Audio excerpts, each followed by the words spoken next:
ಇವತ್ತು ನಾನು ಕರ್ಬೂಜ ಹಣ್ಣಿನ ಜ್ಯೂಸ್ ಮಾಡುವ ವಿಧಾನವನ್ನು ತೋರಿಸುತ್ತಿದ್ದೇನೆ. ಮೊದಲಿಗೆ ಹಣ್ಣನ್ನು ತೆಗೆದುಕೊಂಡು ಅದರಲ್ಲಿರುವ ಬೀಜವನ್ನು ತೆಗೆದುಕೊಳ್ಳುತ್ತಿದ್ದೇನೆ. ಬೀಜ ತೆಗೆದ ನಂತರ ಅದರ ತಿರುಳನ್ನು ಕಟ್ ಮಾಡಿಕೊಳ್ಳುತ್ತಿದ್ದೇನೆ.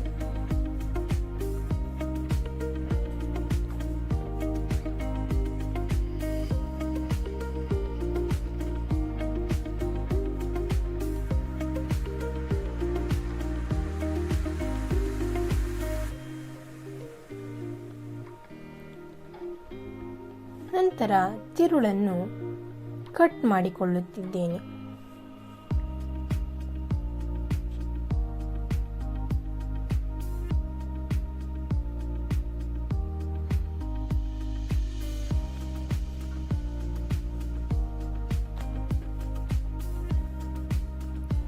ಈಗ ಕಟ್ ಮಾಡಿದ ಹಣ್ಣನ್ನು ಒಂದು ಮಿಕ್ಸಿ ಜಾರ್ನಲ್ಲಿ ಹಾಕಿಕೊಳ್ಳೋಣ.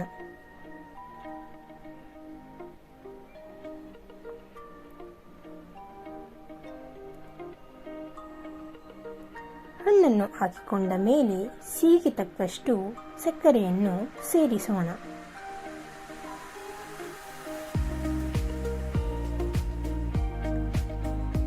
ಸಕ್ಕರೆ ಸೇರಿಸಿದ ನಂತರ ಅದಕ್ಕೆ ಕಾಯಿಸಿರುವ ಹಾಲನ್ನು ಸೇರಿಸಿಕೊಳ್ಳೋಣ.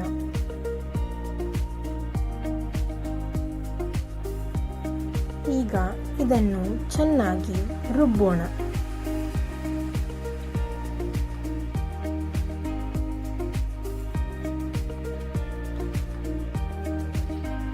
ರುಬ್ಬಿದ ಜ್ಯೂಸನ್ನು ಒಂದು ಲೋಟಕ್ಕೆ ಹಾಕಿಕೊಳ್ಳೋಣ.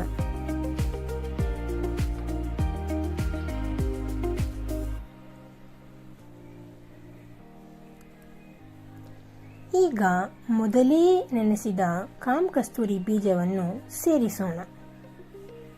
ಸೇರಿಸಿ ಅದನ್ನು ಚೆನ್ನಾಗಿ ಮಿಕ್ಸ್ ಮಾಡೋಣ. ಈಗ ತಂಪಾದ ರುಚಿಯಾದ ಕರ್ಬೂಜ ಹಣ್ಣಿನ ಜ್ಯೂಸ್ ರೆಡಿ. ಈ ವಿಡಿಯೋ ನಿಮಗೆ ಇಷ್ಟ ಆದರೆ ಲೈಕ್ ಮಾಡಿ, ಶೇರ್ ಮಾಡಿ, ಸಬ್ಸ್ಕ್ರೈಬ್ ಮಾಡಿ ಮತ್ತು ಬೆಲ್ ಬಟನ್ ಅನ್ನು ಕ್ಲಿಕ್ ಮಾಡಿ. ಧನ್ಯವಾದಗಳು.